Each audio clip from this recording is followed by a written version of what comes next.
Perfect. So tonight we're gonna do a review, like I said at the beginning, of like the chapters we've covered. So chapter 1, 2, 3, and then we'll do a quiz for chapter 4 just to test how we are. Okay, so let me do a screen share just in case, share sound as well. So let me. Oh, perfect. Got it. Okay, so we are back on chapter 1. Chapter 1 is completing the application, underwriting, delivering of the policy, those terms in there. So let's go to quiz and let's see if we remember. Okay, representations are written or oral statements made by the applicants that are A, guaranteed to be true, B, found to be false after further investigation, C, immaterial to the actual acceptability of the insurance contract, or D, considered true to the best of the applicant's knowledge. D, as in dog. So Tati says D, Ellie says D, Mildred and Patty, do you guys think is D? Have anything else, or should we go with D? D. D, okay. Perfect. So this is something I'm gonna do. Hold on, let me see if I can do it real fast, which I should have done a while ago.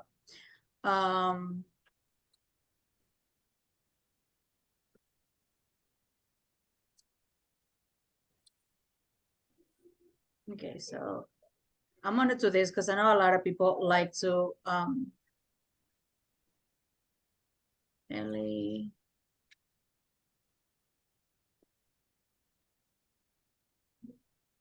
Right? Oh, we can't see what you're doing. Oh, perfect. Perfect. I was kind of afraid that you guys will be able to see it. So this is what I'm gonna do. I created a WhatsApp chat between all of us. And what I'm gonna do is just take a kind of screenshot of the question and send it there because I know some people like to write things down later. Yes. So I know like afterwards you can go back, check the ones we had right, check the ones we had wrong, but you'll have them there. That's a really good idea. Right? Yeah. No, I'm glad I thought about it now at the question 1 of the review. Okay, so question 2. Which of the following would provide an underwriting with information concerning an applicant's health history? A, the Medical Information Bureau, B, a medical examination, C, the agent's report, or D, the inspection report? D. Okay. Does anybody have anything else? Provide the underwriter with information concerning. Which one you say, Ali? A? Oh, A as A. in apple. Pato says A. Patty. Mildred, what do you think? I think she said A.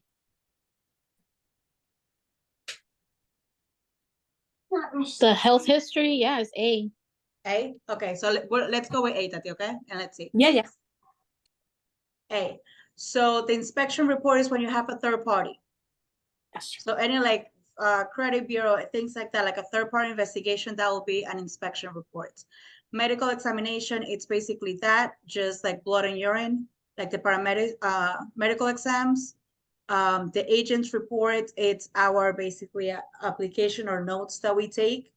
And then the medical information bureau is where all of our medical history is stored from previous applications.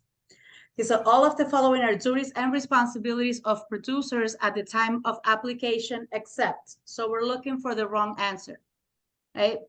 A, change any incorrect statement on the application by personally initialing next to the corrected statement. B, explain the nature and type of any receipt the producer is given to the applicant. C, probe beyond the stated questions if the producer feels the applicant is misrepresenting or concealing information. D, check to make sure that there are no unanswered questions on the application. So Ellie says C. Who said A? C. Anybody say A? You say A? Okay. I said A. Ellie says C. So let's see what they're I asking. say A. You say A? Yeah. Okay, so all of the following are duties and responsibilities of producers at the time of applicant accept. Do you guys understand what they're asking? Oh, Yeah. So all of them will be the responsibilities of the producer at the time of the application. All of them. There's just one that it's not the responsibility of the producer. So you guys said you guys are choosing change any, and I'm not saying yes or wrong because I honestly, there's no right answer that's jumping in my head. I mean, in my eyes right now. I'm just trying to make sure we understand what it's being asked. So we're looking for the wrong answer. So something that will not be our responsibility. A, change any incorrect statement on the applicant by personally initialing next to the corrected statement. That sounds like it. B, explain the nature and type of any receipt the producer is given to the applicant. We always have to explain everything we give them, like whether it's a receipt of policy, a receipt of payment, receipt, whatever receipt we're doing. C, probe beyond the stated questions if the producer feels the applicant is misrepresenting or concealing information. That's a tough one. And D, check to make sure that there are no unanswered questions on the application. That's something we do as well. So automatically right there, what it's B and D, we can eliminate. Because those, Yeah. I know for sure those are my responsibilities. So I'm between A and C. So I think we had more A's. Is that right? Yes. We have more I A's. Okay, think- so let's it's go with, okay, let's go with A. There you go, ladies. So we cannot change any information on the application. So that's a big no-no. I know sometimes in other contracts you can change something and then initial, but the person filling out the application is the applicant. So technically it should be the applicant correcting, initialing. It shouldn't be ourselves. Okay, so great job. Question 4, which of the following protects consumers against the circulation of inaccurate or obsolete personal or financial information? A, the Guarantee Association, B, Consumer Privacy Act, C, the Fair Credit Reporting Act, and D, Unfair Trade Practices Law. So which of the following protects the consumer against the circulation of inaccurate or obsolete personal or financial information? I'm between B and C for some reason. Okay, so Ellie said B. That is between B and C. You guys think B? Yeah. What do you guys think, Patty? I mean, what do you think, Patty? I'm between B and C too. B and C? I'm not sure. So the one that, okay, the one that protects consumer against circulation of inaccurate or obsolete personal or financial information is C, the Fair Credit Reporting Act. Watch me click C and then it ends up being B. Just don't shoot me, okay? No, it's C. Yeah. So I know, and this question's got me at the beginning as well. You're right in thinking anything protecting the consumer should be the Consumer Privacy Act, especially the private information. But once they put in financial in there as well, then it's the Fair Credit Act. And just so you know, that's the agency that kind of regulates your credit scores or kind of watches over all the information being put on your credit scores. So they have to make sure that whatever it's there, it's legitimate. That's why anytime we do a complaint, hey, this account is not mine or things like that, they go back to the vendor and they have to find like contracts, where is it that we sign or we agree to those terms and things like that. All right, let's go next. When is the earliest a policy may go into effect? A, when the first premium is paid and the policy has been delivered. B, when the insurer approves the application. C, after the underwriter reviews the policy. D, when the application is signed and a check is given to the agent. So when is the earliest a policy may go into effect? A. A. So So that's the unanimous A, when the first premium is paid and the policy has been delivered. And the answer is D, when the application is signed and a check is given to the agent. So the first one, and you think, and it's confusing, and for a minute I thought of it as well, because you're given the premium, right? Mhm. So we have to remember that graph that says when is the policy in effect, and it had here, had the premium been given or has the policy been delivered? So you have those two options as the date of when the policy is active, either when you pay it or when they deliver the policy. So they commingle those two options into one to confuse the heck out of us. Okay, so technically, if the application is signed and the insured or the applicant already gave you a payment, then that's when it goes into effect. When the agent receives the payment. Okay, so that's when that application goes into effect.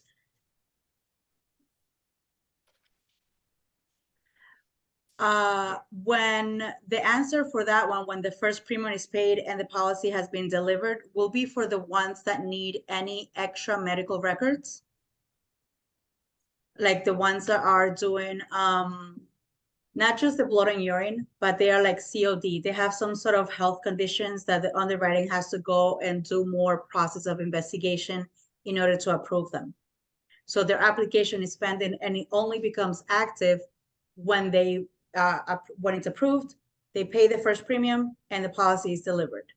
At the end of that delivery, that's when that policy is active. Next question. The full premium was submitted with the application for life insurance and the policy was issued 2 weeks later as requested. When does the policy coverage become effective? A, as of the policy delivery date. B, as of the first of the month after the policy was issued. C, as of the policy issue date. D, as of the application date. So full premium was submitted with the application for life insurance and the policy was issued 2 weeks later as requested. So what do we guys think?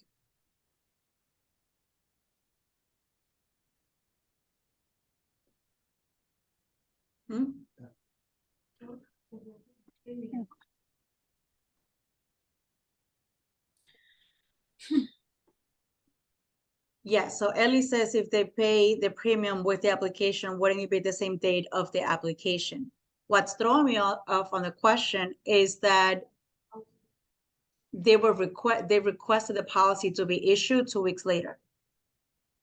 What about when the delivery date, like whenever, not the deliveries, like That's because when the month when it was paid, no, they submitted it. Yeah, I think it's A. Yeah. so A, it says as of policy delivery date. B, as of the first of the month after the policy was issued. C, as of the policy issue date, or D, as of the application date. So another thing that throws me off with the application is that it says policy was issued 2 weeks later as requested. So it has me thinking that it might be as of the policy issue date. So the application was with the. I never heard this one. This is interesting. It's confusing. It's tricky the way it's being worded. So let's think about it in a normal case. You submit an application, they pay, like they're paying the full thing, but they're telling you, hey, I want the application issued 2 weeks from now. The only way that can happen is if I date that payment 2 weeks later. At least on our applications, right? If I date that payment 2 weeks later. So it should be as of the policy issue date. If I think about our applications the way we do. That's true. Right? So it is C. On the issue date or on the application date? I don't know. Let's see. Let's do C and let's see what happens. As of who said application date? Somebody said Ellie. Ellie's about to like throw the bottle that she has next to her in my face. So if the full premium was submitted with the application and the policy was issued as requested, the policy coverage effective date will generally coincide with the date of application. Wow. It's D. Interesting. D. That's very interesting. I learn something new every day, especially with the ways that they the wording of the questions. Why is Ellie studying with us and not taking this exam? Oh, because she's taking this exam the day before she leaves. I know, so she has very She knows this. I know, that's what I'm saying. She knows this.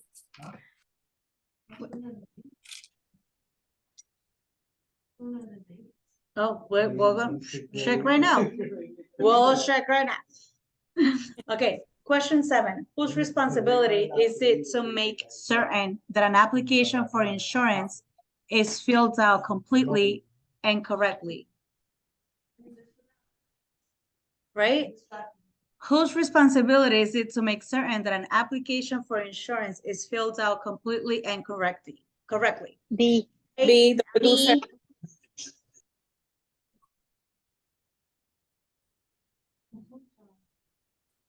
Yes, ladies. We didn't let her finish. That was They really were bad. like, lady, you're reading too slow. I got the answer right here.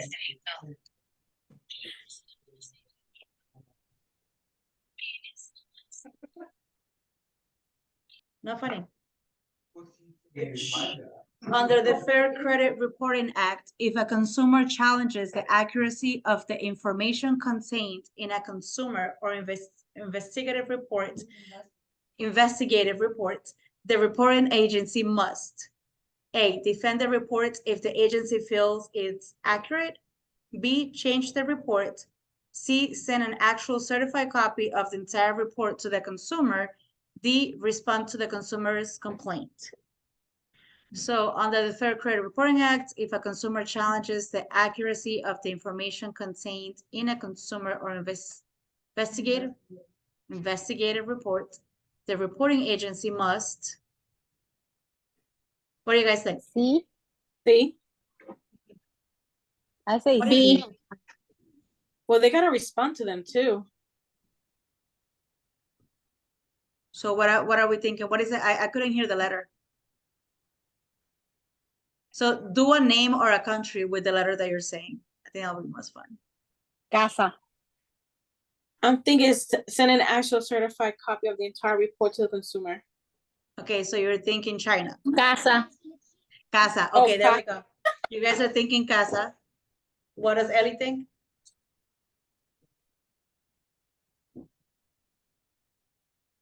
There is no E, man. You said D. So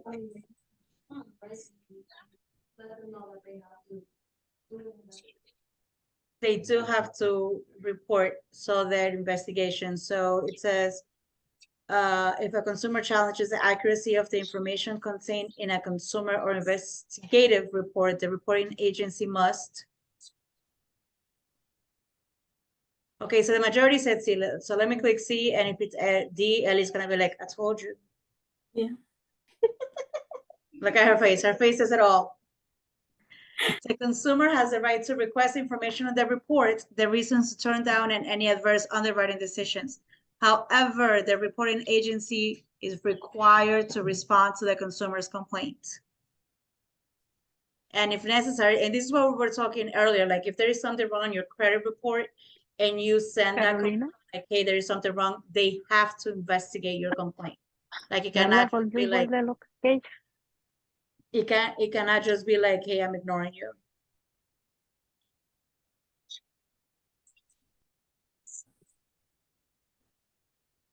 mal. Okay, next question. Which of the following will qualify as a competent party in an insurance contract? The applicant is a 12-year-old student. B, the applicant is under the influence of a mind-impairing medication at the time of application.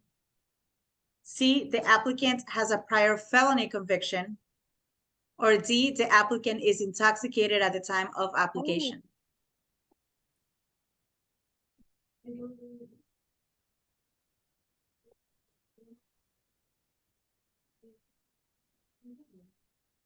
So what do we think? I think you can unmute yourself. C. I can hear you from there, because you can't hear Ellie from my computer, right? You can just. Okay, I'll do it whenever she starts talking. So what do you guys think? What do you guys, China. I say China? China.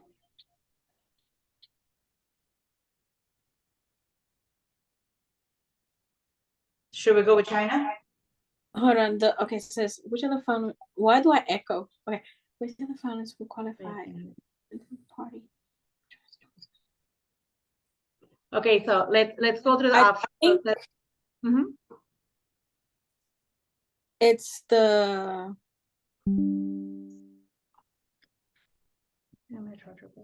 They can't be under the influence. And they Yeah. can't have a felony. no. Well, But then the 12-year-old is also a minor. no, but it says which of the following will qualify as a competent party, even for an insurance contract. Nobody's saying that. I mean, A felony cannot have a. I can't hear that.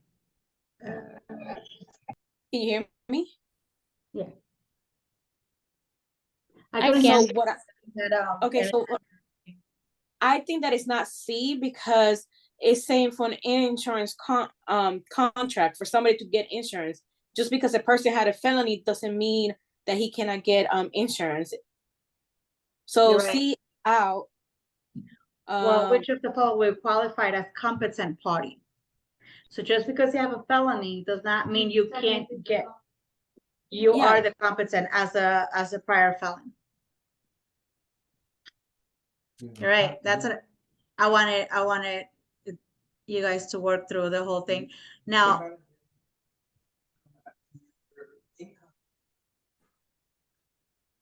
yes. So you, like, having the felony will prevent you if you want to get licensed.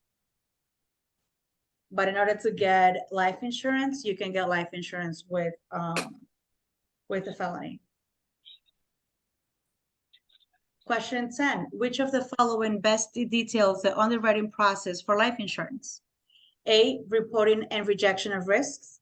B, selection, classification, and rating of risks. C, solicitation, negotiation, and sale of policies.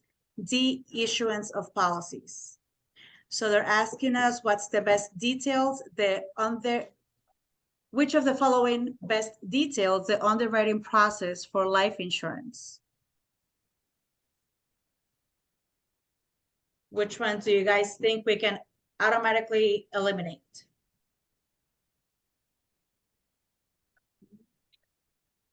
So Ellie says D. To eliminate, yeah, D and A. I think it's B as in boy. No, to eliminate completely out. Oh, I say A and D. A and D, and I think that D is right. Like if I'll have to choose, I'll go with B. So they select, classify, and rate the risks of the application. Right, the underwriting. So let's see if we're right. Anybody thinks different? So the underwriting process, it's not the agent, right? That's the company that's basically checking the application and everything you put in the application to make sure it's right. So they wouldn't solicit, negotiate, or sell the policy. That kind of sounds more like the agent, like what we will do. We will kind of like look for the people, negotiate, like, and look for the policies, and then sells them the policy. But the underwriting, I think it's B, now that we talk it through, yeah. Tati, you look confused. You okay? no, I'm saying that also what got me like thinking that it was B is because it says when it says best details on the underwriting process, us as the agents, we do not do the rating of the risk. That's the company. So that's why I was saying that it was B. That was what I put together. Perfect, perfect. And that helps because you making that connection is gonna help everybody else to make that connection next time. So in forming an insurance contract, when does acceptance usually occur? A, when an insured submits an application. B, when an insurance underwriter approves coverage. C, when an insured delivers the policy. or D, when an insurer receives an application? So in forming an insurance contract, when does acceptance usually occur? So in forming It's the, a application. I'm sorry, can you say that again? A as an apple. I love that. I you say it differently. I think. I think so too. Let's say what everybody else thinks. A. A is an apple. Apple wings. Let's see. Ooh. Uh-oh. So we submit an application and they, let's say, take the policy, right? But technically, underwriting department still has to go over it and approve it. So even though we're submitting it until they approve it, there's no insurance contract. Correct. So let's say, and I think, I'm thinking or remembering right. If I submit an application and I take the first payment, the policy is issued. If underwriting comes in a week saying, hey, something is here and they want to deny or something, they can come back and deny it and refund the person. But if anything happens during those underwriting policy, they will still pay out the policy. Okay. Okay. Did I send that one right now? I think we're right. Yes, I did. Okay. Question 12. Which is generally true regarding insureds who have been classified as preferred risk? A, they keep higher percentage of any interest earned on their policies. B, their premiums are lower. C, they can borrow higher amounts of their policies. D, they can decide when to pay their monthly premiums. B as in boy. B. Perfect. What did you say, Ellie? Yeah. A, lower premiums.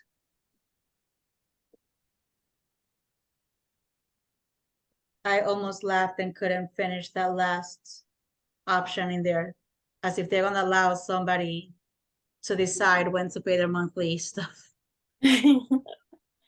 Upon policy delivery, the producer may be required to obtain any of the following except A, delivery receipt, B, signed waiver of premium, C, statement of good health, D, payment of premium. So upon policy delivery, the producer. See, I never heard of the good health. So I'm leaning towards C as well, just because it says policy delivery, it means that the policy already has been approved. Mm-hmm. So if the policy has been approved, why do you want a statement of good health at basically the last step of it, right? Yeah. See if that. Ooh. The policy does not go into effect until the premium has been collected. If the premium was not collected at the time of the application, the producer may also require to get a statement of good health from the applicant at the time of policy delivery. Huh. Waiver of premium is a rider that can be added to that's what got me. Because the waiver of premium is a rider. You get that when you apply, when you're getting your life insurance. Mm-hmm. So when you're getting and filling out the application, that's when you're choosing to get your waiver of premium. And that's when you're signing it. So I guess, and going back to what I was thinking before, why are you asking for a statement of good health at the end? And it's because even though it was approved, there was no payment, so it's not technically in effect until that one. And let's say it's been 4 or 5 weeks in the whole process, which sometimes it happens, then it's in those 4 or 5 weeks, they need a statement of good health stating that you're good health, you did not get diagnosed with anything, you did not get sick, you did not do any of the other stuff. You know what I mean? So that is why they asked for that one. Question 14. Why should the producer personally deliver the policy when the first premium has already been paid? A, to find out how the family has been doing since the initial presentation. B, to make sure the policy is not stolen or lost. C, to help the insured understand all aspects of the contract. D, to ensure the producer gets paid commission. I think C. B. I think that one was a given, right? Yeah. Okay. And now they come up with something else. I imagine. So yes, it's obviously like always, guys, as agents, make sure you're reaching and touching base with your customers. Not just when things like this happen or when you have to deliver something, but before then, keep that relationship, make sure you stay in contact with like the family and things like that, because you'll be able to help them better that way. Last question for the chapter. Most agents try to collect the initial premium for submission with the application. When an agent collects the initial premium from the applicant, the agent should issue the applicant a backdated receipt, B, warranty receipt, C, premium receipt, or D, statement of good health. So it's saying we try to collect the initial premium for submission of the application. When we collect that initial premium from the applicant, we as agents, what should we issue the applicant? The receipt. A The receipt. C. Premium receipt. Perfect. Yep, I knew it We because should- we answered one wrong, one more wrong than one we should have. So let me do this. Give me 1 second.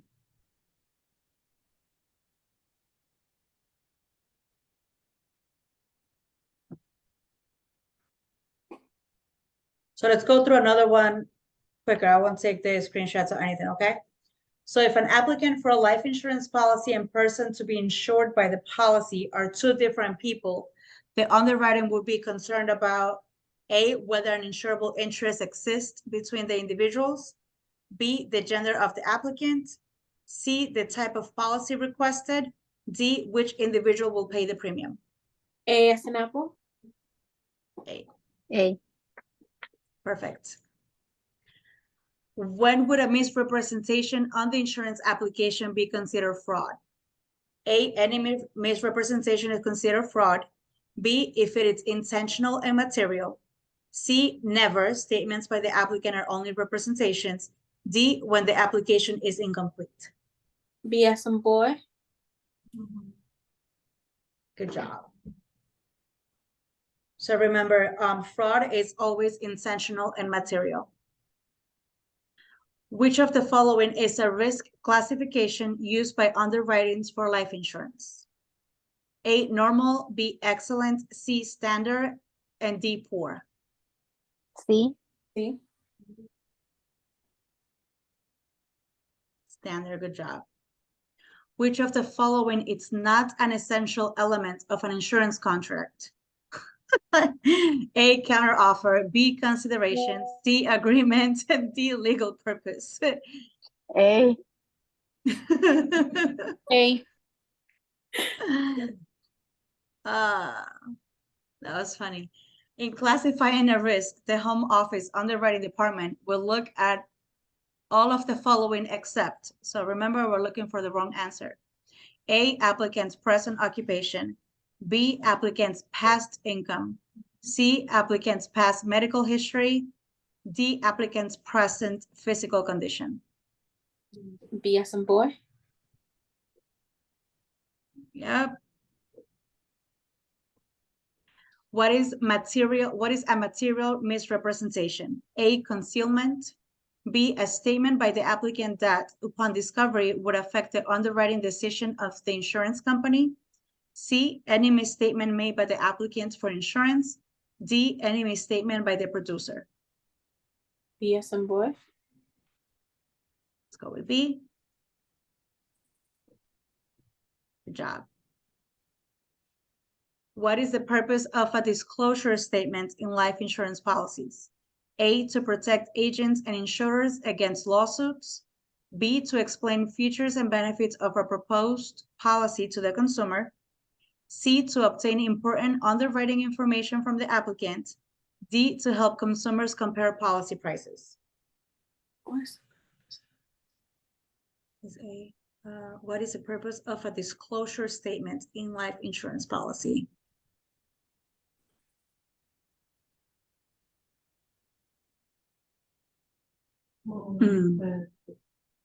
Disclose statement? Yeah, disclosure statement. So when you're disclosing anything or giving more information in life insurance policy. To What do you- obtain important underwriting information from the applicant? I don't know, this one. No? Okay, so Ellie says it's not C or D.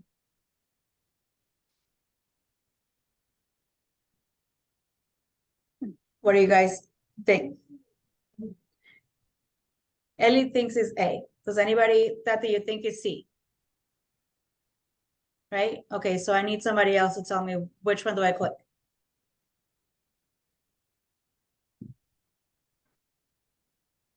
I also think it's C. I think think C too. Okay, so let's go with C and C. Oh, none of us. So I am going to go ahead because it's the first time that we see this question. And do this one.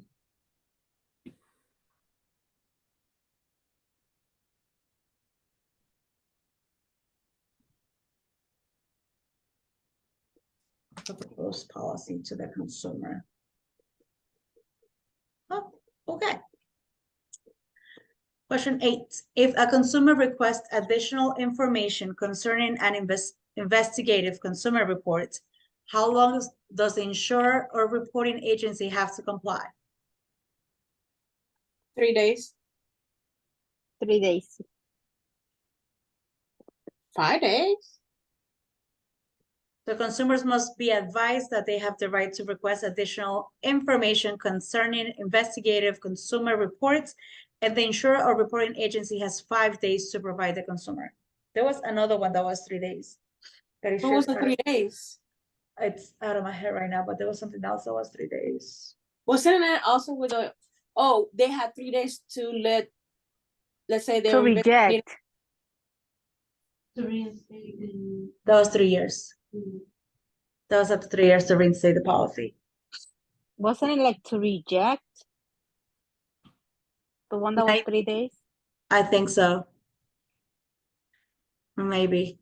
Hmm. Upon policy delivery, the producer may be required to obtain any of the following except. We saw this one in the last quiz. So delivery receipt, sign waiver of premium, statement of good health, or payment of premium.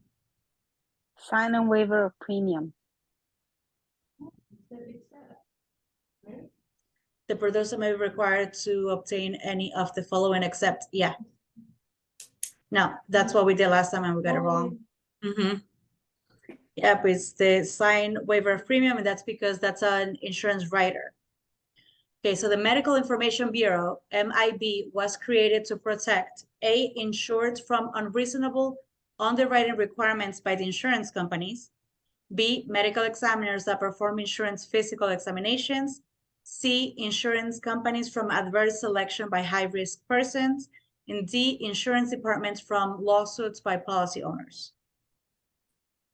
Do you guys remember what the MIB is?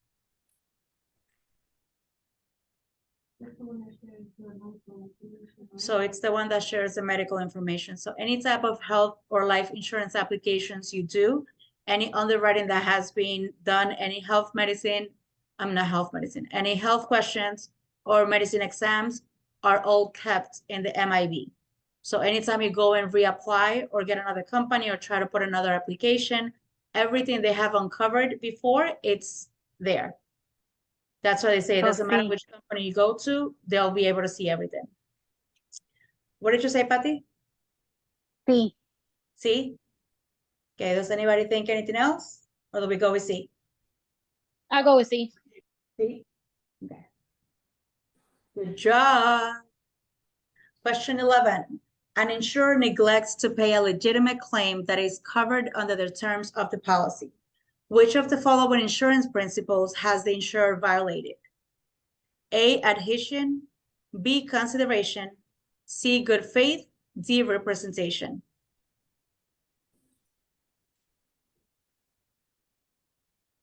So an insurer, el asegurador, so la compañía, neglects to pay a legitimate claim that is covered under the terms of the policy. Which of the following insurance principles has the insurer violated?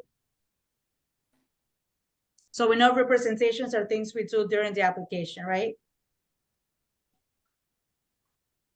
I'm just trying to eliminate stuff. So I'll eliminate representation. I might go with A as an apple, but I'm not sure.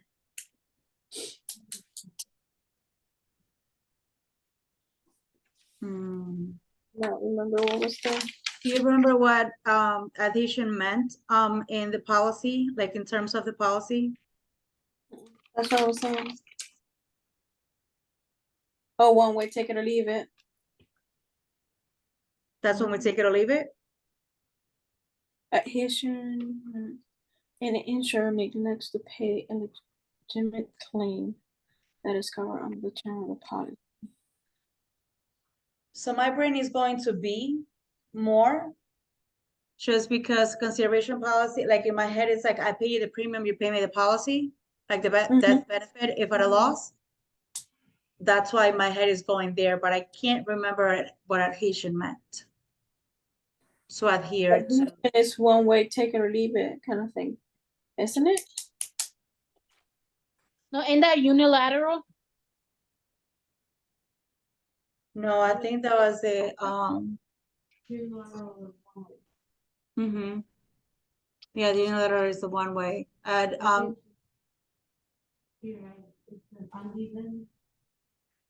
isn't aleatory? Aleatory was the uneven contract. Yeah. So between A and B, what do you guys think? So Tati says A. I need somebody, some more people to tell me, where do I click?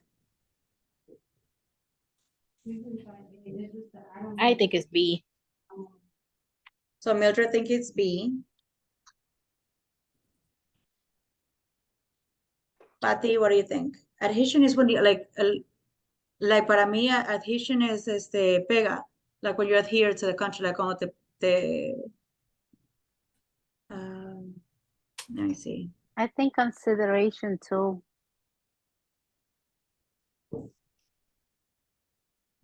B. I go with B.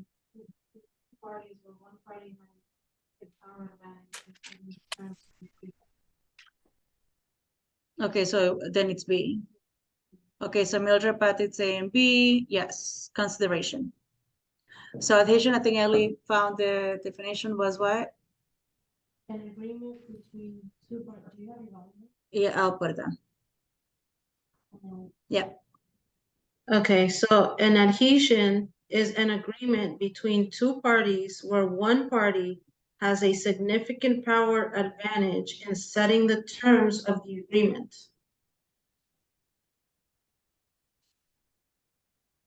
The example they gave is, think of a consumer and a cell phone provider. In these instances, the consumer has little, if any, real negotiating power. Oh. So like Tati was saying, take it or leave it. Yeah. Yep, okay. So kind of like the take it or leave it, Tati, that you were saying. Okay. Which of the following information about the applicant is not included in the general information section of the application for insurance? A, occupation, B, marital status, C, medical background, and D, gender. C as in cat?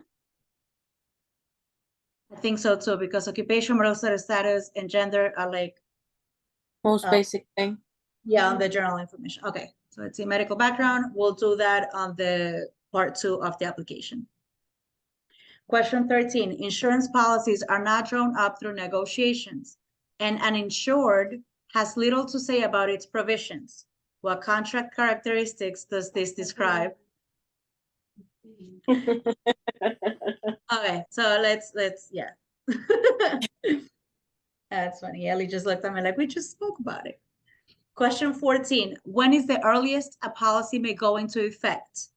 A, when the insurers approves the application. B, after the underwriter reviews the policy. C, when the application is signed and a check is given to the agent. D, when the first premium is paid and the policy has been delivered. Ellie says C. D. C. D, our way to the right answer. Question 15. Which of the following is the basic source of information used by the company in the risk selection process? A, agent's report. B, warranty. C, consumer report. D, application. Ellie What says, Ellie says application. Application. You said application too?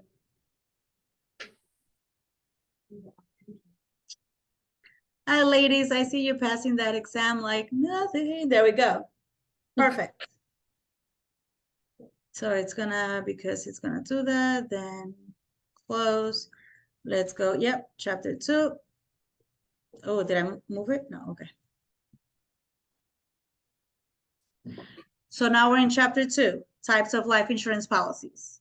Which type of life insurance policy generates immediate cash value? Ellie says single premium. Single premium. Single Yeah. premium. Perfect. Single premium. I'll be sending you guys the wrong ones, okay? That way I don't take the other ones, okay.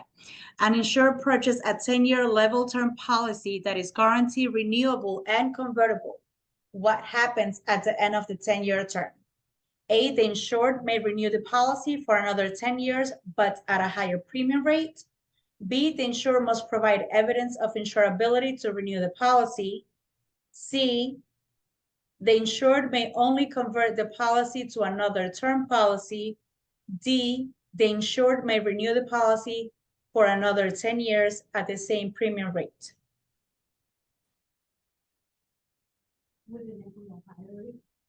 It will be a higher rate, yes. So D will be completely out. Exactly. So it's telling us this policy is guaranteed, renewable, and convertible. I think it's D. You think it's D? Okay. I concur. I have 2 Ds. What do you guys think, Tati and Ellie? Should renew the policy for another 10 years.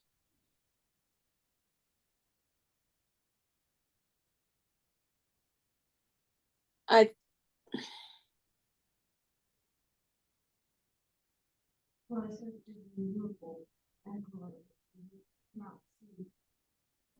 said Yeah. level.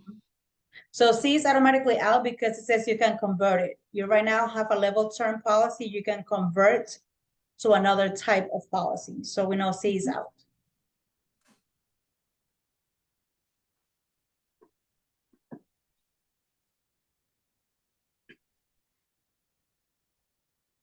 Can we? I think I'm gonna go with B.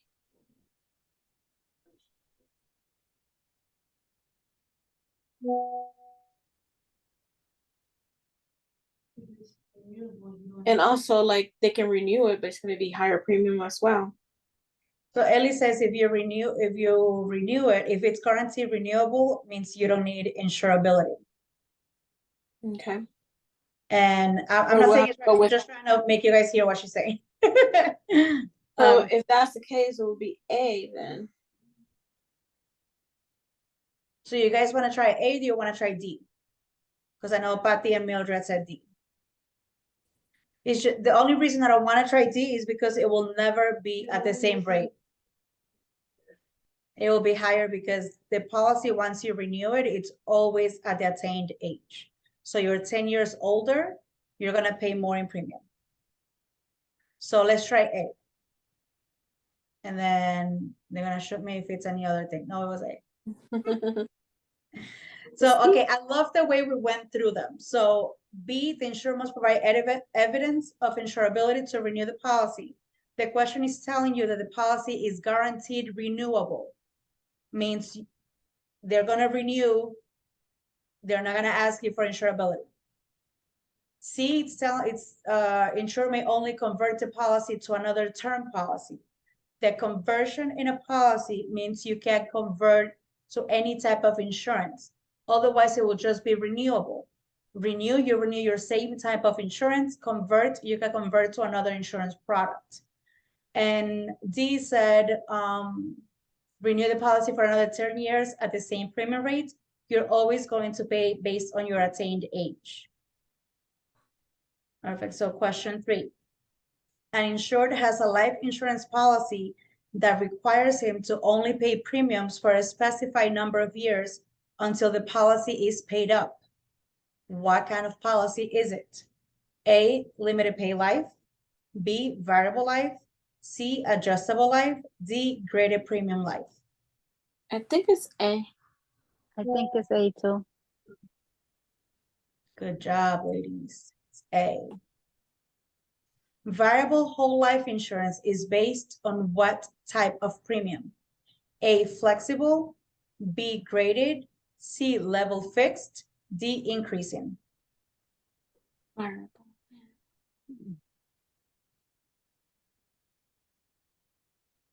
Oh, I know we talked about that. Variable.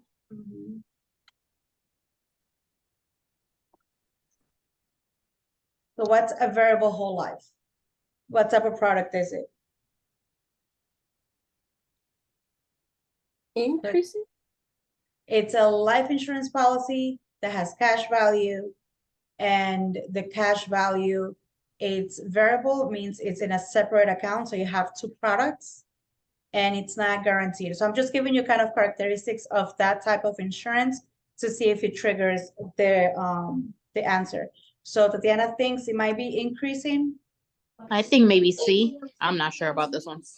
Level fixed. You said flexible. Do we do a coin toss and see, or which one should I try? I think it's A too, flexible. Okay, so we got 2 flexible. Let's see. Oh, level. Mildred, yes. Yay!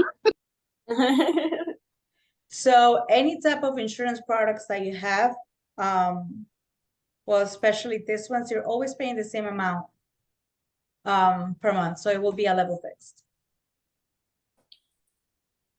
So variable whole life insurance is a level fixed premium investment-based product. Question 5, what are the 2 components of a universal policy? A, insurance and investments. B, mortality cost and interest. C, separate account and policy loans. D, insurance and cash accounts.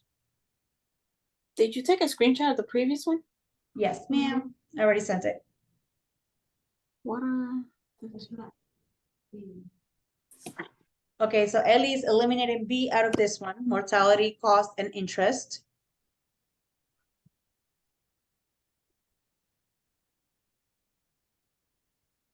Universal.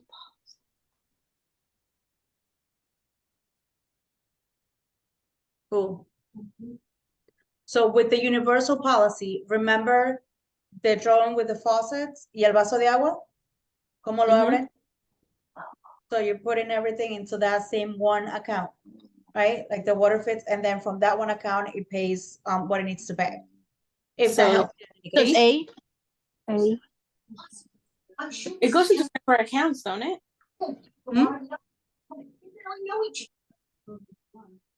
Yeah, universal policies go into one account. So A, insurance and investments.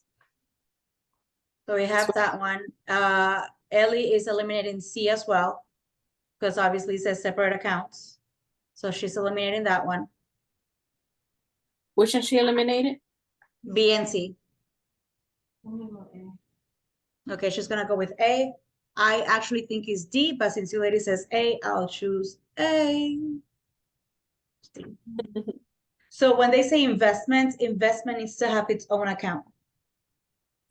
Cash is the one that you can combine with your own insurance policy as well. The cash account on its own, okay? Question 6, an individual purchased 100,000 joint life policy on himself and his wife. 8 years later, he died in an automobile accident. How much will his wife receive from the policy? A, nothing, B, 50, C, 100, D, 200. So think about, B, think about the joint life and the survivor life. The two type of policy. So one of them pays when the second one dies, the other one pays after the first one dies. So you have joint life. Okay, so Ellie says C. Me too. Me three. I'll go with C, but I think it's A. I'll go with C. Oh, you guys are right. Look at you, ladies. In joint life policies, the death benefit is paid upon the first death only. Okay, question 7. Which of the following is another term for the accumulation period of an annuity? I know this subject is the one that we all love the most.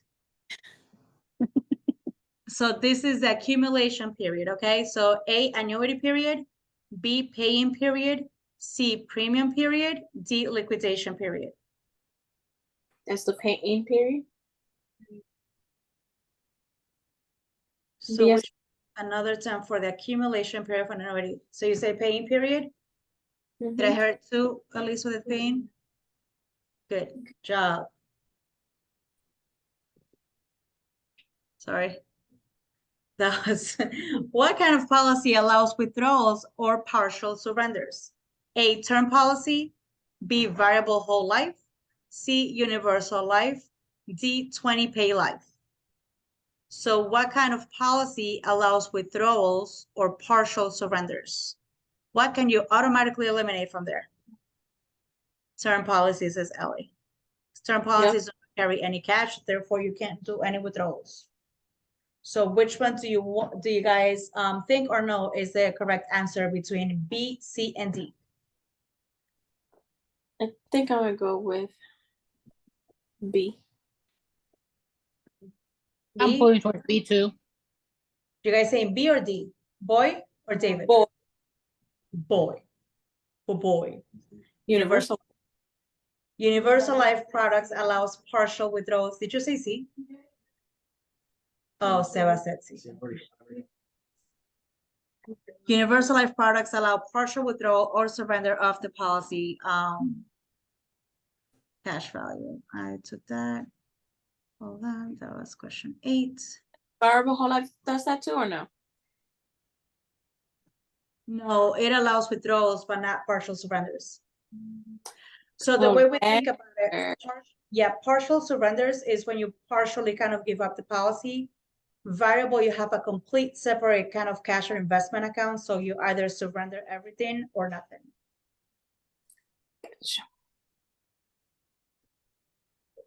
Okay, next. All of the following statements are true regarding installments for a fixed amount, except, so we're looking for the wrong answer.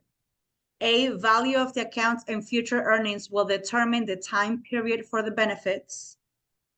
B, this option pays a specific amount until the funds are exhausted.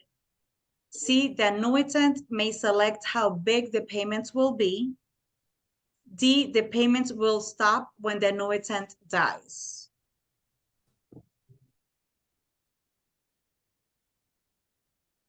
So when we have a fixed amount, basically we're telling them the amount that we want to get paid, right? So we're looking for the wrong answer.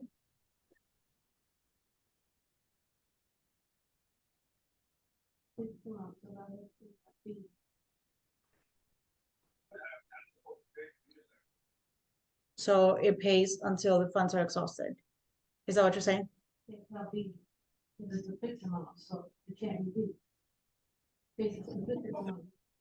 Yeah, specific amount and fixed amount is the same thing. So you have a specific amount that pays until there's no more money in the account. Yeah, correct. The wrong answer. Yes. So we're eliminating B. Ellie confused me for a split second, but yes, we're eliminating B.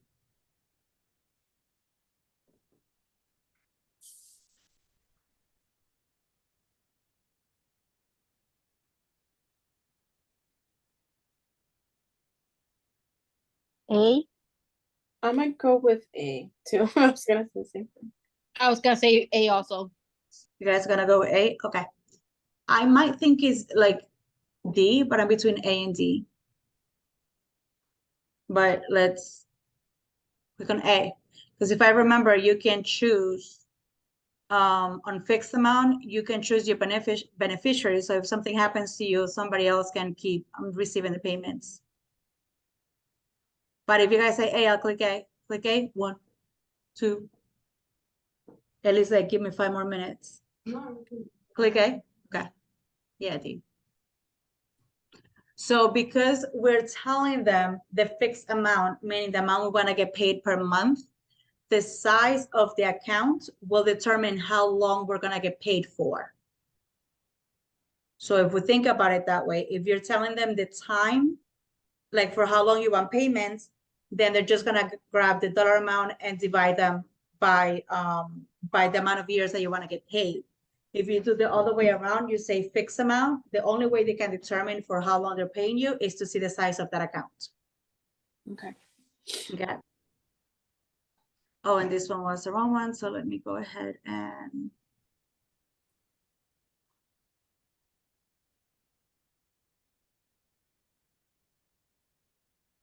¿Me puedes traer agua, por favor, amor? Con hielo.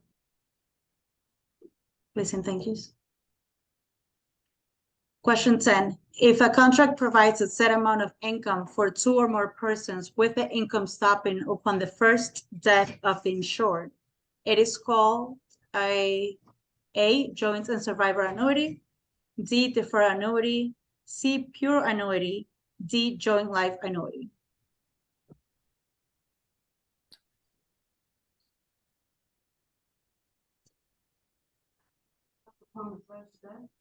Yes, so it stops upon the first death. It can't be survival annuity. Life and survival annuity. So the A.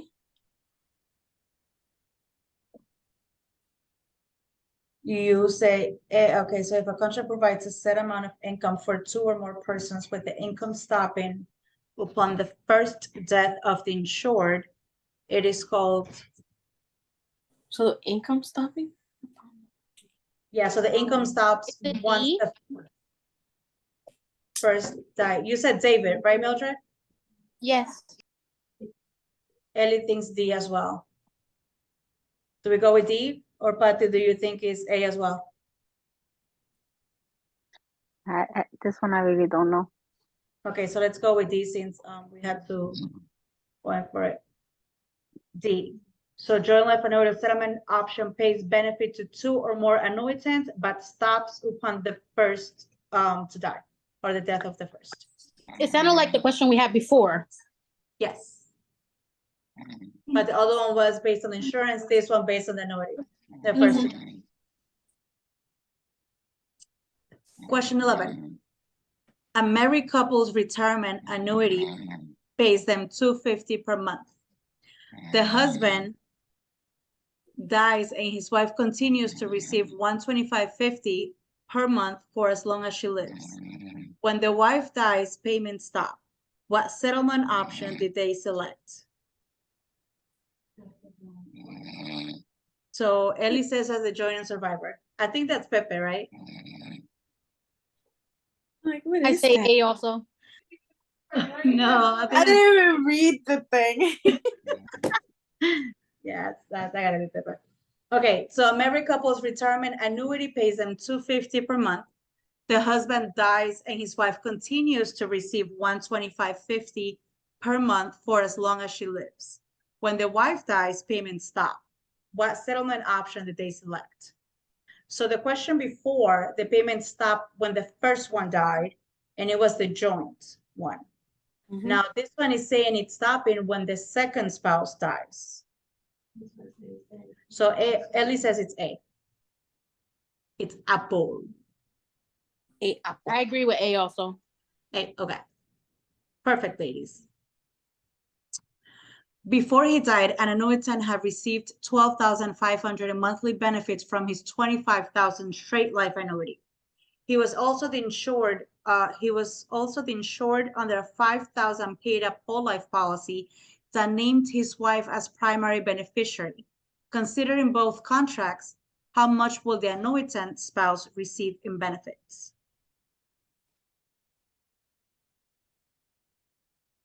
That's a tricky question, huh?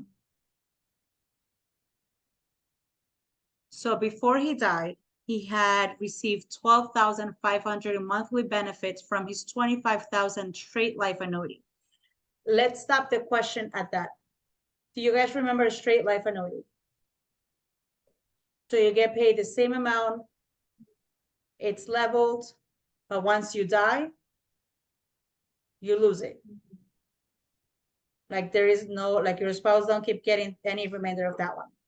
But he was also the insured under a 50,000 paid up whole life policy that named his wife as a primary beneficiary. So if you consider both contracts, how much will the annuitant spouse receive in benefits? A then. Okay, so A, let's try. It has to be A. Perfect. The least expensive first year premium is found in which of the following policies? A, level term, B, annually renewable term, C, increasing term, or D, decreasing term?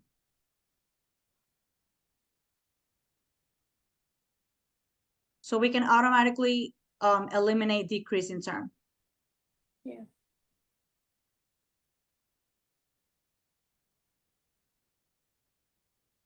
So the least expensive first year premium is found in which of the following policies? I might be wrong, but I think it's A.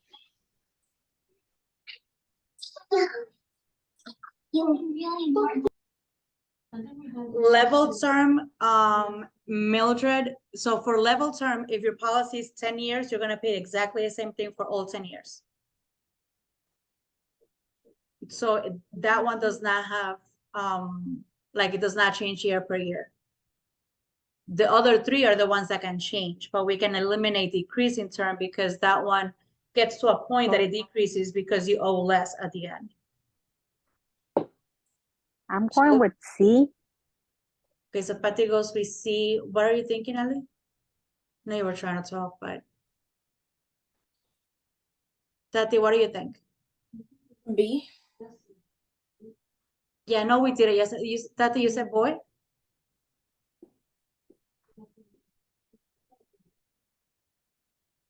So Ellie thinks it's B. She thinks to remember that we had an increasing before and we got it wrong.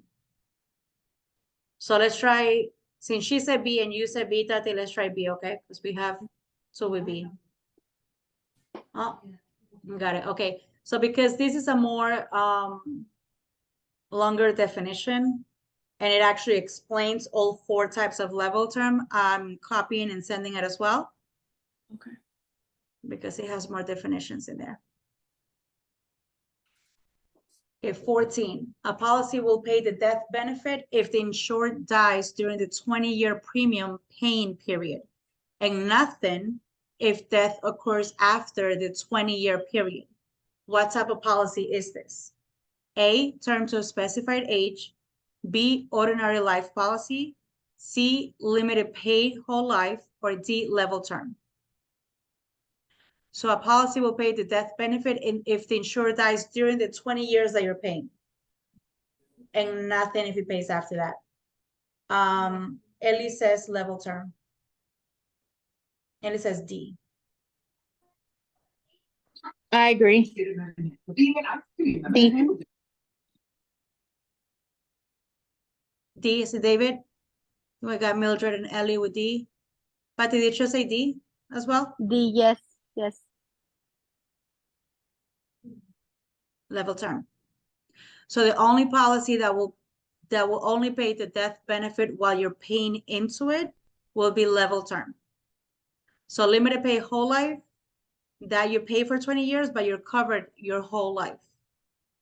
Says in there, term to a specified age, it's like term to 65 or something like that. It'll be more, but that one sounds weird, term to specified or ordinary life policy. Okay, let's go next. Last question, ladies. Which of the following types of annuities will generally provide the highest monthly income? A, straight life, B, joint and survivor, C, installment refund, D, life with a 10 years period certain.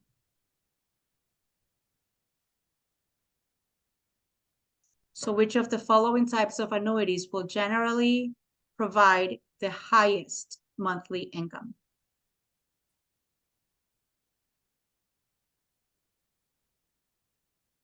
So I think we can eliminate A, right? Straight life. We can eliminate that.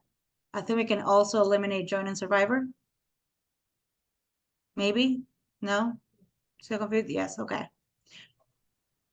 So do you guys think, or which one do you guys think? I I say know- D. You think D? Yes. What? How about,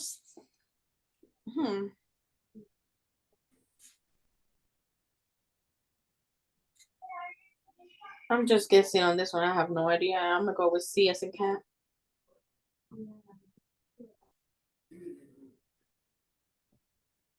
So what do I do now? Ellie and Tati says cat, Patty and Mildred says David.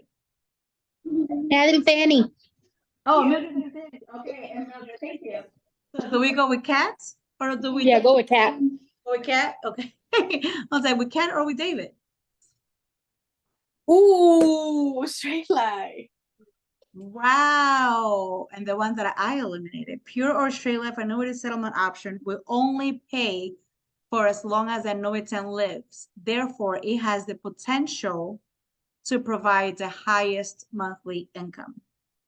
Anytime a period certain option is included, it will reduce the monthly payout amount because even if the annuitant dies, the company must continue to pay the benefits for the period certain. So the thing that I thought will eliminate this question, it's actually the one that says it pays the most. And I guess the reasoning behind it is I'm paying you the same thing, but I'm only paying you while you're alive. So it has the potential to pay more as opposed to if it pays any of the other types that it can't pay if you die and pay your spouse, or it can refund what you paid in, or it has 10-year period certain, which means they have to pay you for those 10 years after that.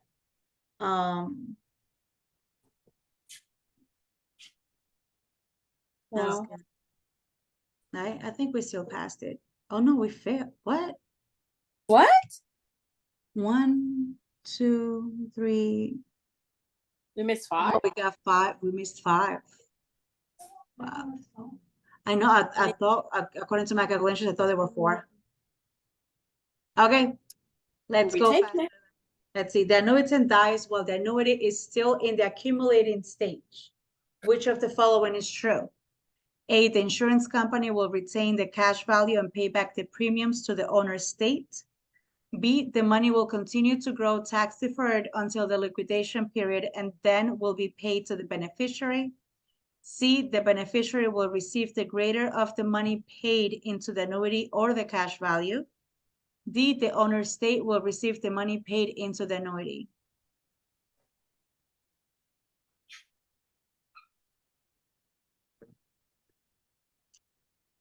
So if we die during the accumulation stage,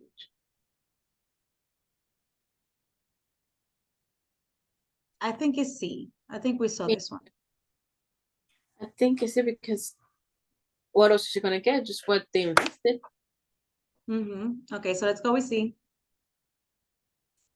Good. Because we weren't 100% sure, I'll still go ahead because the goal for today was for us to kind of get more. study and reafirmar lo que ya sabemos. So if we were, iffy about that one, then we can get it in there. Your client is planning to retire. She has accumulated 100,000 in a retirement annuity and now wants to select the benefit option that will pay the largest monthly amount for as long as she lives. As her agent, you should recommend A, life income with period certain, B, installment refund, C, joint and survivor, D, straight life. Ellie says straight life. Very light. I think that's yeah. It's another kind of from the last one that we had. Okay, which of the following is a key distinction between variable whole life and variable universal life products? A, variable whole life allows policy loans from the cash value. B, variable universal life has a fixed premium. C, variable whole life has a guaranteed death benefit. D, variable universal life is regulated solely through FINRA. So they're asking for a key distinction between variable whole life and variable universal life products.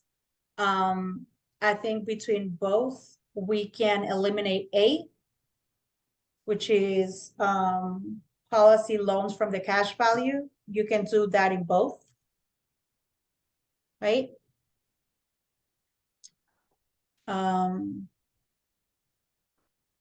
They both also guarantee the death benefit.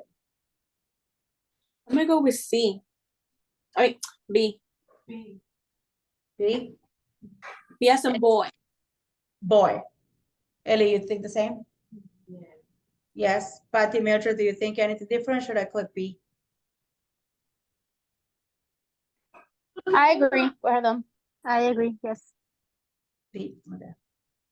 Oh, Variable universal life insurance may or may not have a minimum death benefit, unlike variable whole life insurance, which guarantees. Oh, y esta no lo garantiza because since it has two accounts, the variable universal life product, if you stop paying the premium, it gets from your cash value. But if you let it lapse, then there is no death benefit to be paid. Okay, so that's one.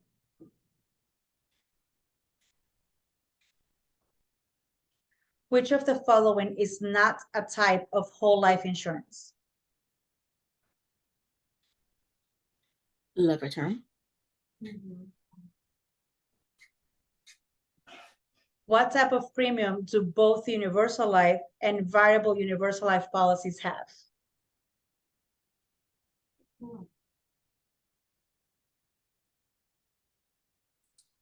Level fixed.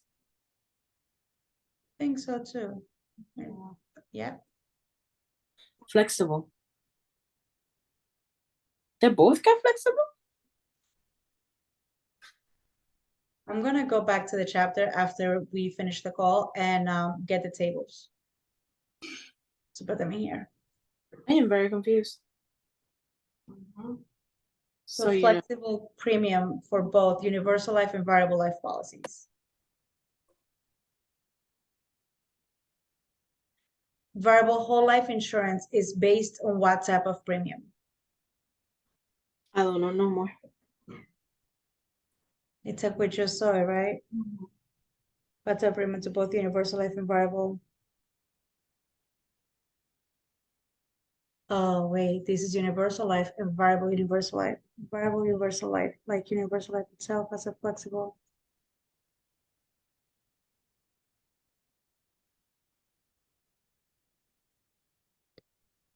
So is this variable whole life is level fixed? What do you guys think? I will go with D, but I'm at this point, I don't know. You're like, I give up. I'm giving up. I am so confused right now. For the whole life is level fixed. If we're thinking on universal life and variable or variable universal life, that's flexible. So the universals are flexible. The whole Whole life life, is level fixed. variable. Okay, so variable, whole life are fixed. Anything universal is flexible. Flexible, Yes. During partial withdrawal from a universal life policy, which portion will be taxed? Principal, loan, interest, or cash value? Interest. Interest. Okay. Which of the following is not true regarding the life with guaranteed minimum annuity settlement options? A, it does not guarantee that the entire principal amount will be paid out. B, it is a life contingency option. C, the beneficiary receives the remainder of the principal amount upon the annuitant's death.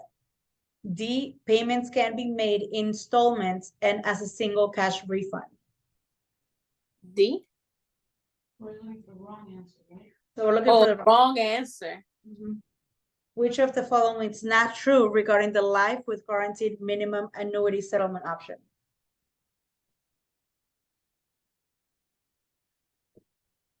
So guarantees minimum.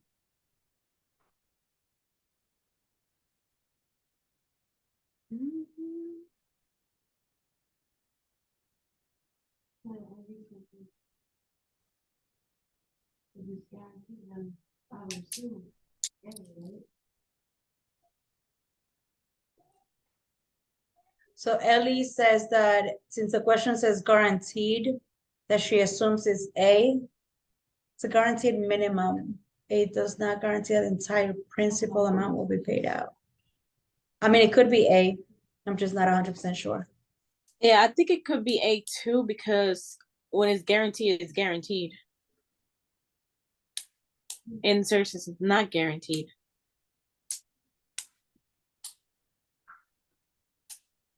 The beneficiary receives the remainder of the balance amount and once it's dead. Let's continue. I'm lost, but I'm gonna go with A as an apple. A as an apple? What do you think, Ellie? Sure, immediately.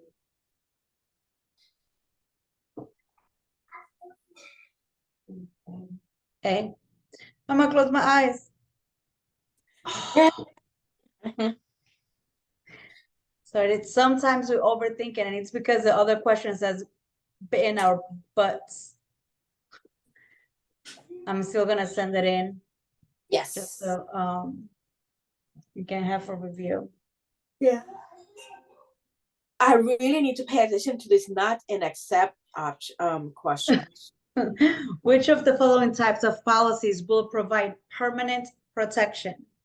A, whole life, B, credit life, C, term life, D, group life. Whole life. Whole life. Whole life. Whole life, perfect. That's the only one that carries you to permanent, like until like 100 or things, okay? If we get there. We will get there. Todas chimuelas y con el bastoncito, but we'll get there. Right?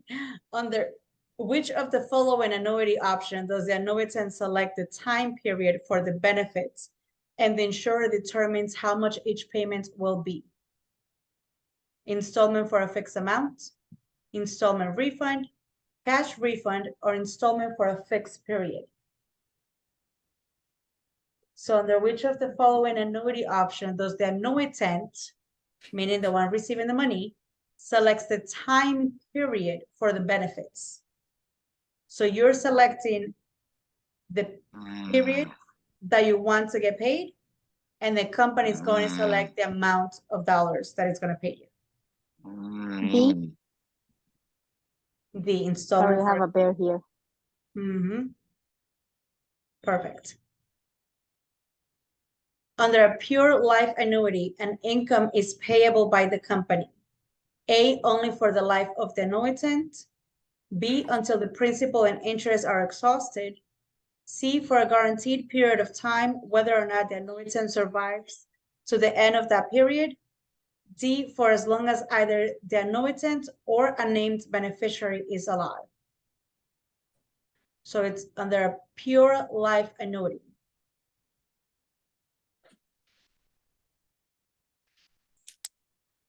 What do you guys think?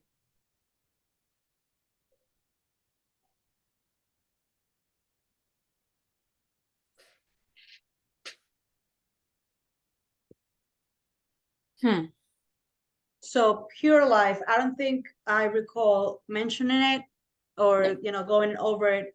But if it's pure life in my head, it will mean for the life of the annuitant.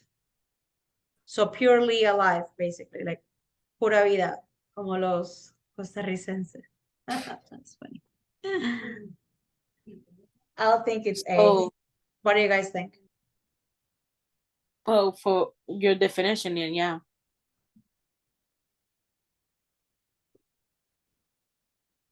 There we go. And I'll send this through as well. And when death and there's no refund for payments of survival. Life or straight life. Okay. I don't remember going over that. Yeah, the pure life, I don't think we did. 12, which is good that it comes up on the quiz though. Which of the following is a feature of a variable annuity? A, security license is not required. B, benefit payment amounts are not guaranteed. C, payments into the annuity are kept in the company's general account. D, interest rate is guaranteed. So which of the following is a feature of a variable annuity? Remember, when it's variable annuity, it's solely investments, right? So you need your security license, like Ellie's saying. I'm sorry, D? what? D? No, because then if it's variable, they cannot guarantee you an interest rate unless it's like the index account. Okay. Then they guarantee you like a minimum. So this one they can't guarantee because it varies depending on the stock market. Gotcha. And another thing that we remember, if we remember, when we have an account that's variable, that's solely investment, it's a what? Separate accounts, right? Mm-hmm. So then I think that leaves which option? B. So let's see if my logic was right. So I'll give you this one. So next question, 13. The president of a company is starting an annuity and decides that his corporation will be the annuitant. Which of the following statement is true? The annuitant must be a natural person. A corporation can be an annuitant as long as it is also the owner.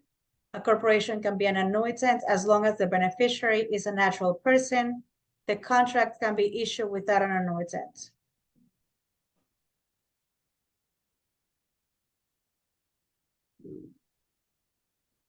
So think about the C.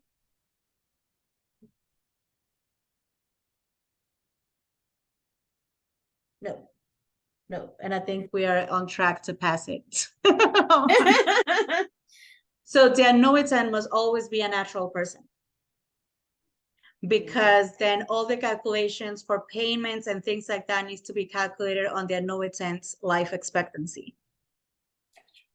Okay, so a corporation can own it. A corporation even can be the beneficiary, but it cannot be the annuitant. Gotcha. Let me send this in. I'm not just confused. I knew that was wrong, like it has to be A natural, yeah. So that's then the annuitant. Yeah, beneficiary, anybody can receive the money. Yeah. Level term insurance provides a level death benefit and a level premium during the policy term. If the policy renews at the end of a specified period of time, the policy premium will be A, discounted, B, adjusted to insurance age at the time of renewal, C, determined by the health of the insured, D, based on the age of the insured.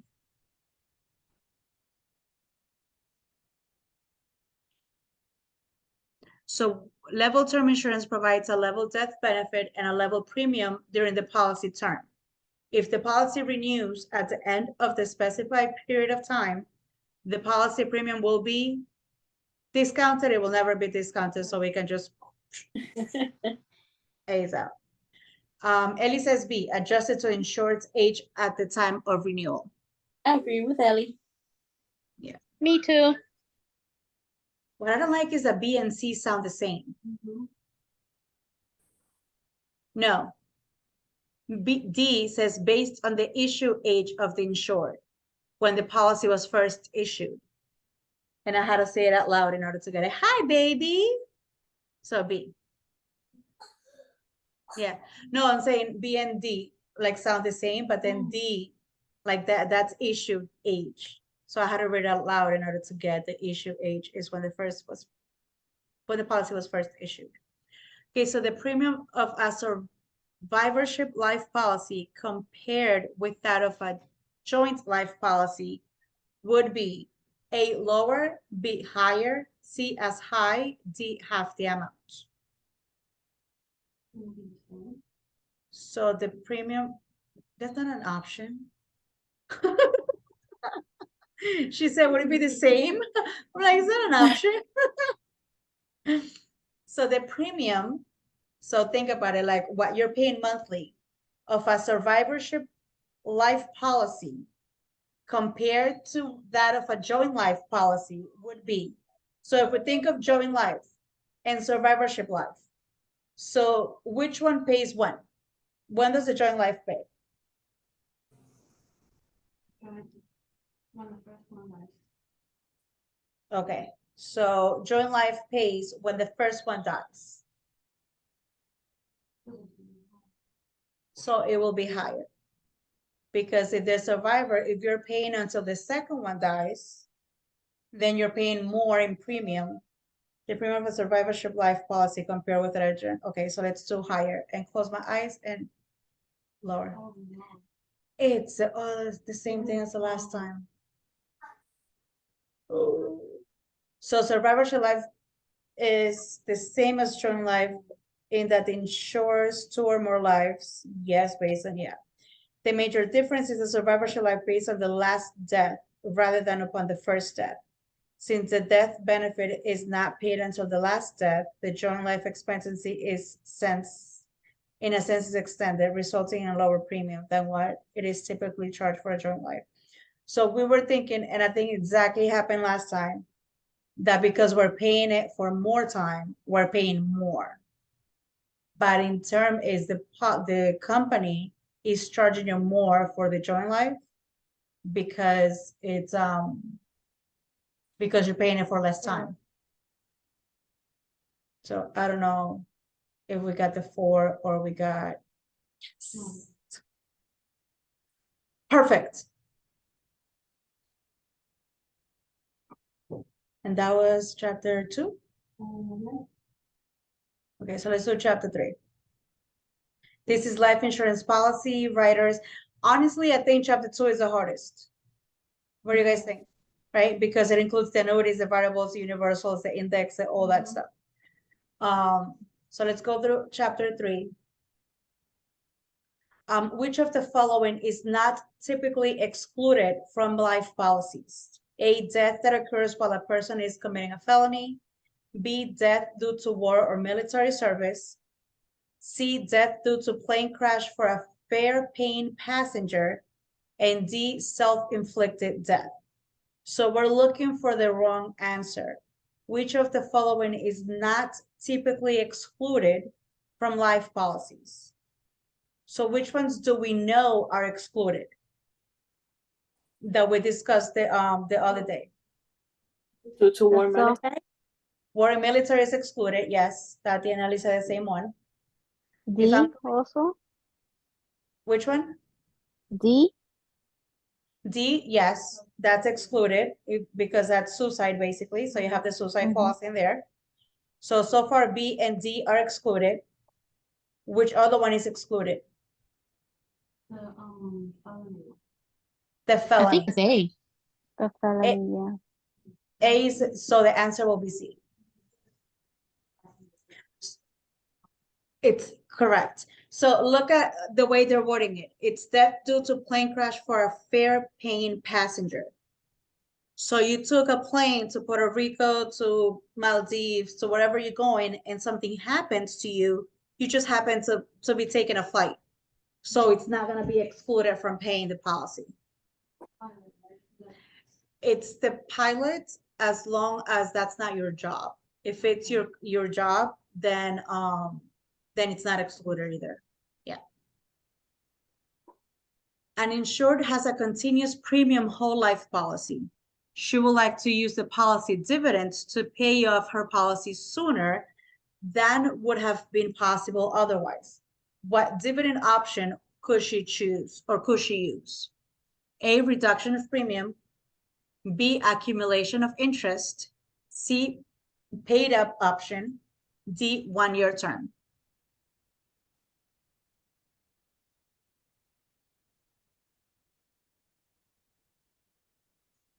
So what do you guys think? B.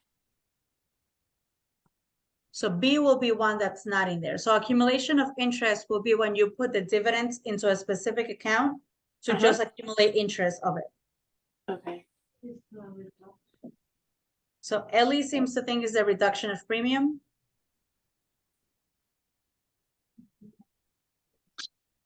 Let's see. But if she reduces the premium, how is she gonna pay off her policy sooner?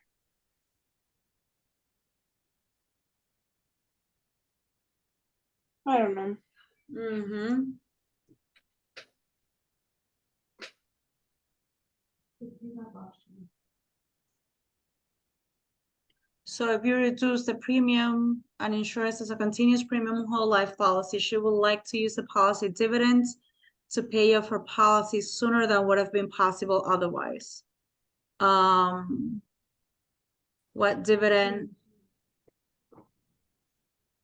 Maybe it is, right? I don't know. I don't know this one.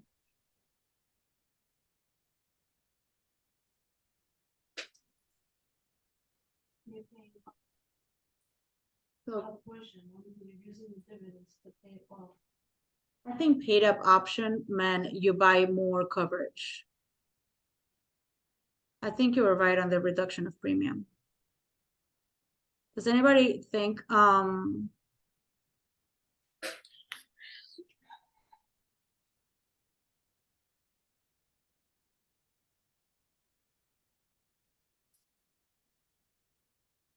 So she's using her dividends to pay off her policy sooner mhm. than would have been possible. Paid-up is, It could be paid up or it could be paid-up option is you get a check, right? Paid up option, she will kept be- up.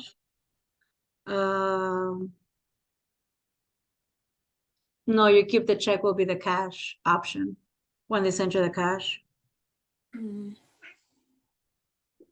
I'm not sure. Not this one.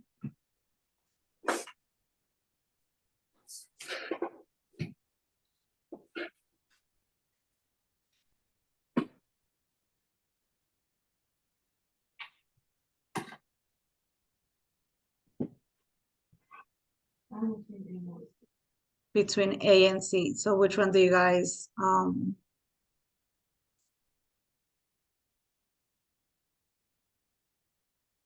Ellie said A. I will go with C.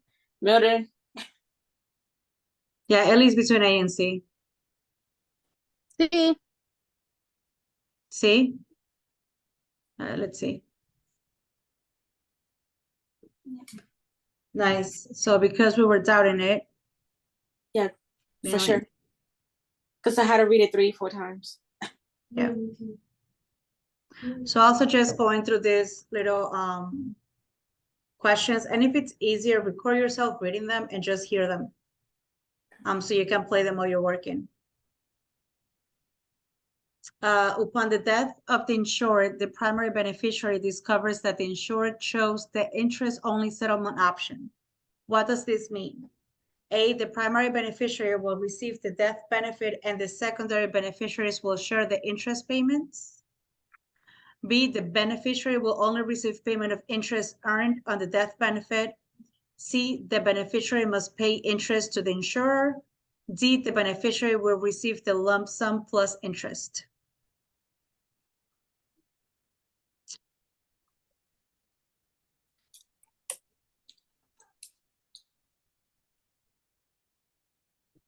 So interest only settlement option. we can take A out, right? We all know that if the primary beneficiary is alive, secondary beneficiary has nothing to do with it. There is no like dividing things. A beneficiary will not have to pay anything. So we can take C out. So we're with B and D. And if we think of the options when paying out, lump sum is actually one of the options as well. So I think the process of elimination will leave us with B. Even though I think there should be something that says for limited time and then paying something else, you know? Okay. But, yeah, so I have B. Okay. Which of the following is true about non-forfeiture values? Did I say that right? Yes, okay. They are required by state law to be included in the policy. They are optional provisions. C, a table showing non-forfeiture values for the next 10 years must be included in the policy. D, policy owners do not have the authority to decide how to exercise non-forfeiture values. So to be honest, when I read non-forfeiture values, I said, oh my God, I don't remember anything. We're looking for the true, the correct answer on this one. If you remember thinking back on the chapter, you keep seeing the table? And I think it said there that a table needed to be included in the policy. And that's why it was showing like the table with the next following years, right? So let's try C and see what happens. No pun intended on that one. And that's how they get you, because they're required by law to include a table for the year showing you the things. So they put the option of required by law, and then they put the option of like must be included. Okay, the reason they must be included is because they're required by law to be included in the chapter. And it's 20 years. So that could differentiate as well. So non-forfeiture values, they have to show it for 20 years. Okay. If an insured withdraws a portion of the face amount in the form of accelerated benefits because of a terminal illness, how will that affect the payable death benefit from the policy? A, the death benefit will be forfeited. B, the death benefit will be the same as the original face amount. C, the death benefit will be larger, or D, the death benefit will be smaller.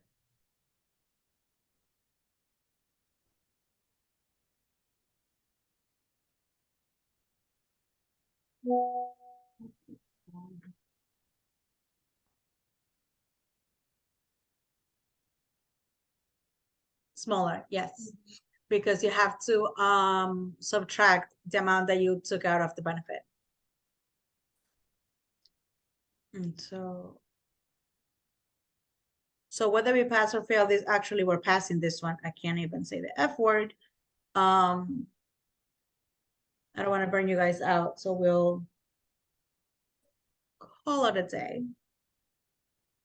Okay.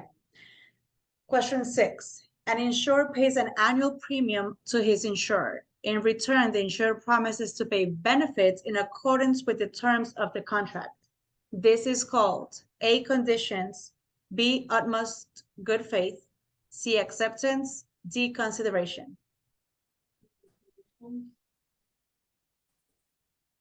So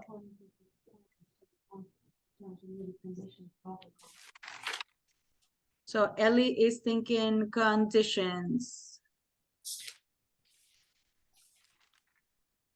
I think conditions also. Yeah, that sounds about it.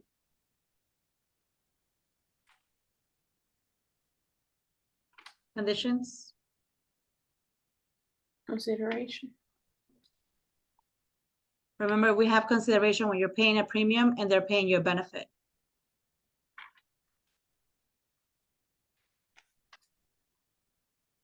Conditions is where there are certain conditions on the contracts. Okay. We got this, people. We got this. Under which non-forfeiture option does the company pay the surrender value and have no further obligations to the policy owner. A, paid up options, B, extended term, C, cash surrender, D, reduced pay up.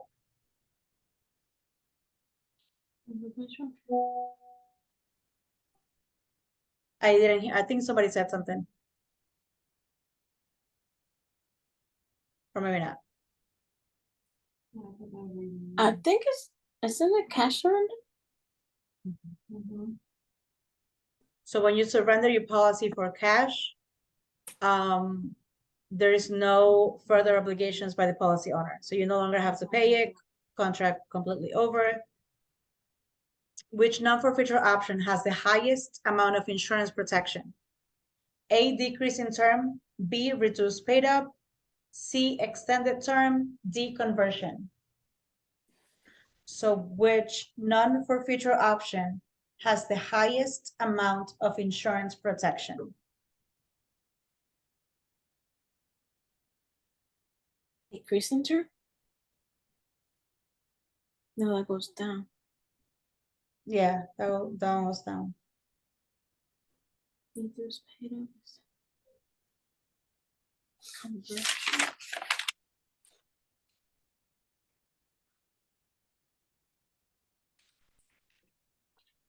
So which one of these is so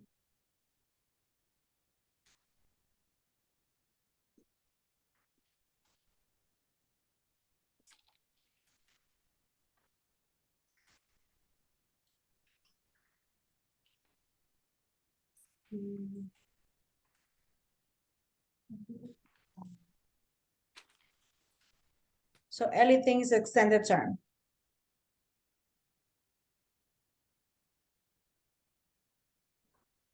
So non-forfeiture options, we have, what was it? 1, 2, so we had the cash surrender. We had the extended term, the loan value, and the paid up insurance. Right? Maybe. So cash, reduced, paid up, and extended. So that will be extended term then. You also have reduced paid up here. So we can eliminate A and D. So what was the reduced paid up? Reduced paid up.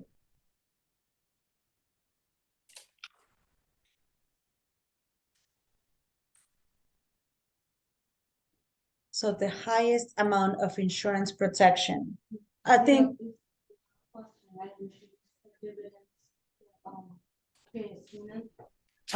reduced paid up is when you take the cash and buy another type of policy with less face value. So I don't think you will have the highest. I think that, like you said at the beginning, the extended term. I don't know if you guys want me to try C. Yeah, we can do that. And Ellie, I don't know what she's studying with us again. She'll be taking this test. She will be about to.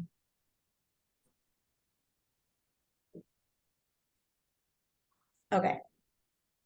Did I go next? The provision which states that both the policy and a copy of the application form the contract between the policy owner and the insurer is called A, the total contract, B, aleatory contract, C, complete contract, D, entire contract.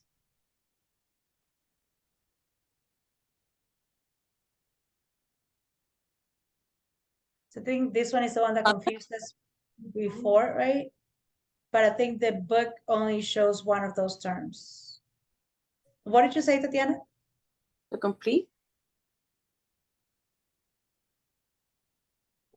Was it complete or was it entire? The provision which states that both the policy and a copy of the application on the contract. Oh, the entire contract. I think it is entire contract, yes. Tell you, I gotta read this 2 or 3 times. And that's I the need- way when you're in the test, read it 2 or 3 times. The automatic premium loan provision is activated at the end of the A, elimination period, B, policy period, C, grace period, D, free look period. So the automatic premium Right. loan provision is activated at the end of which period? So the automatic premium loan is when you have like auto pay on your insurance policy that basically says if you missed your payment and your blank period, it can take it from your cash value account and pay your policy. The grace period. The Grace grace period? period. Yes. So remember, it always needs to be sufficient cash in that account. Which of the following components must a life insurance policy have to allow policy loans? A, flexible premiums, B, face amount, C, cash value, or D, dividends? Cash value? Nice, ladies. When the life insurance policy was issued, the policy owner designated a primary and a contingent beneficiary. Several years later, both the insured and the primary beneficiary died in the same car accident, and it was impossible to determine who died first. Which of the following will receive the death benefit? A, the insured states, B, the primary beneficiary states, C, the insured's contingent beneficiary, or D, the insurance company? Ellie C. says C, contingent beneficiary, yes. 13, the rider in a whole life policy that allows the company to forego collecting the premium if the insured is disabled is called A, waiver of cost of insurance, B, payer benefit, C, waiver of premium, D, guaranteed insurability.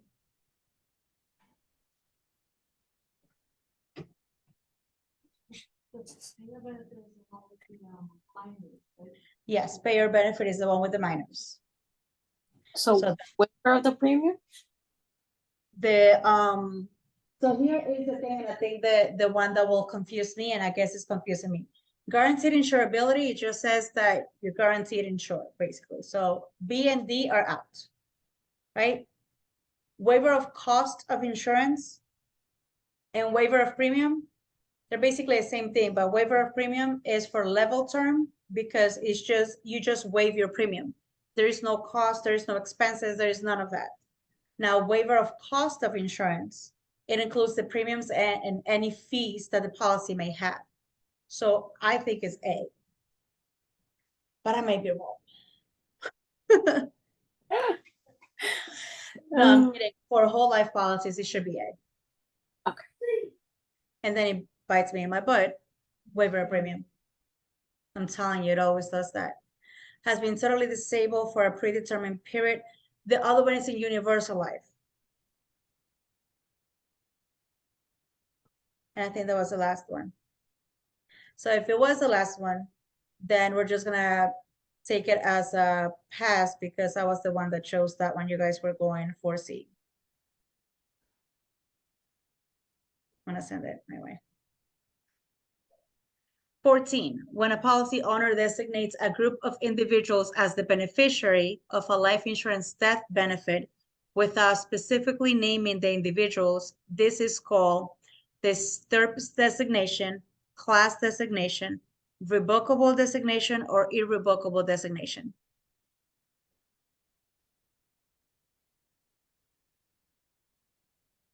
We just talked about this.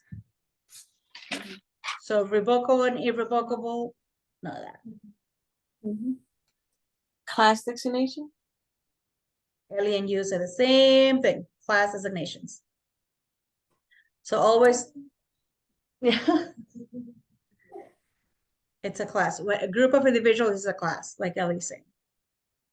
Last one, which rider, when attached to a permanent life insurance policy, provides an amount of insurance on every family member?